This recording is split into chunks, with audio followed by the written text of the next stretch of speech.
Pokemon Sword and Shield are the best games in the franchise. Fight me. Now don't get me wrong, I shared in the outcry at Dexit when some of my favourite Pokemon have been cut. Starmie, Heracross, Infinite, they all meant a lot to me.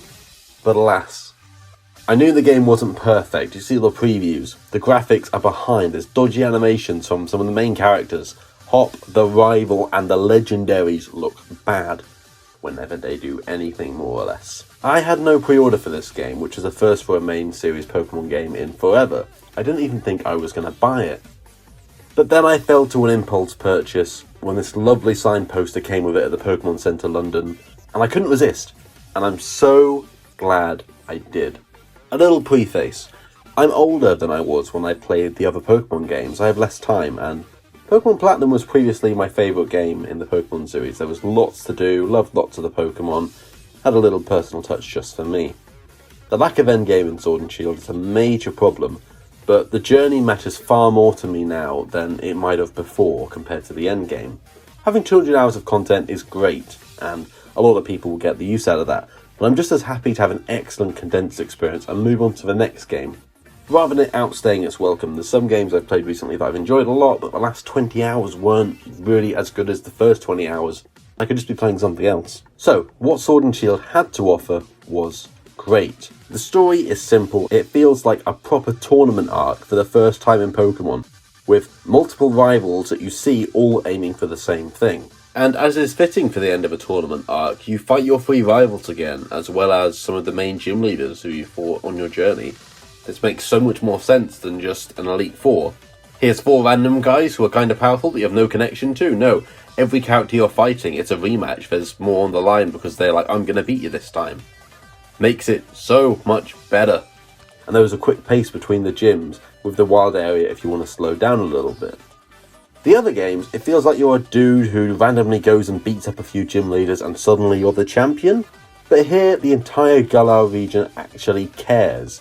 There's a build-up, and even though it's the same event, you beat 8 gym leaders, you beat the champion, you're now champion, presentation means everything. Having the whole region care about this tournament and watching it, and you could see them, made it feel like it mattered more. And talking of presentation, the music played such a big part in this.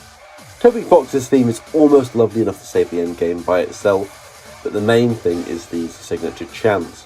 When a gym gets close to the end and the crowd joins in with the music, often to the view of a Dynamaxing Pokemon, it was hype. I loved it. I looked forward to it, and when we got an even more intense version for the championship match, that just kind of made those feelings well up even more. I'd sometimes even find myself chanting along with the music, which is crazy for me, but it adds so much. Whoever came up with that idea for the score, genius. And Dynamax as well. I first saw this and thought, what on earth are they doing to Pokemon? It was another dodgy sign from the game. And then I played it. Totem Pokemon seemed like an okay first draft, but making any Pokemon a threatening raid boss felt satisfying. A lowly Pidove is actually a challenge and wiped my team. That's crazy. The assisting trainers make it worse, and when you get to the end game it's impossible to do without friends, but during the main story it was fun to go and fight a random raid boss and get a souped up Pokemon for it. I also enjoyed Team Yell. Surprisingly, I didn't think I would, but they're just supporting the main story rather than being the main story itself. They're just a group of fans for one of their competitors, and that felt really good. We got a World Skull even tacked onto the end, but I'd rather it that way. The story got to focus on itself being a massive tournament, and then we got some high stakes at the end, although the stakes felt high enough already. The wild area was also neat, and finally seeing your Pokemon in the wild when you're trying to catch them and being able to dart out the way rather than randomly encounter them is something we can never go back from now. The wild area was fun to explore. It was a bit limited and felt like dipping the toes in the potential of an idea of what they could do on a much wider scale in the next game, but it was fun nonetheless. And it meant that even if Dexit limits your post-game teams, we've never had such a wide variety of Pokemon before the first gym. Just being able to explore the wild area and the raid battles, there must be so many different teams you could go into the first gym with, and I appreciated having that choice. And a few little small things for the end. As a TCG maniac, I appreciated collecting league cards, even if you didn't actually have to do anything to get them, they were just given to you. And I'm British, so I wanted to see what they were going to do with the UK, and some weird choices, but that made it a bit more fun for me. And yes, the post-game is bad. I followed that Weird Brothers quest and basically haven't picked up the game since. But I'm satisfied with my experience.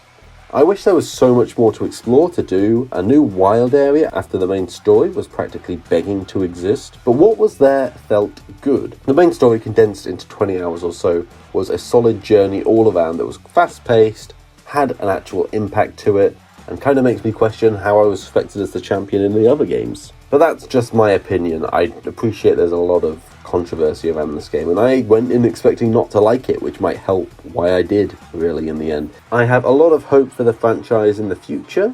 Based on this game, it shows a little bit of seeds that if they got to spend the time rather than rushing it out, which you can clearly tell they did, the 9th generation could just be fantastic. Fingers crossed. Let me know what you think about my thoughts in the comments. I didn't expect to enjoy the game as much as I did, but I did, so maybe if you haven't picked it up yet because of all the drama surrounding it, just give it a go, and if you don't like it, buy a physical copy and sell it on eBay. You'd lose a $5 if you sold it now. And finally, I'd like to thank my lone patron for supporting this video. It would not be possible without you, so thank you, kind sir. And that about does it. Most of my other content on this channel has been Smash Bros. Related. If you're into that, feel free to check some of that out. And great, thank you very much for watching, and have a wonderful rest of your day, and Merry Christmas if you're watching this as I release it.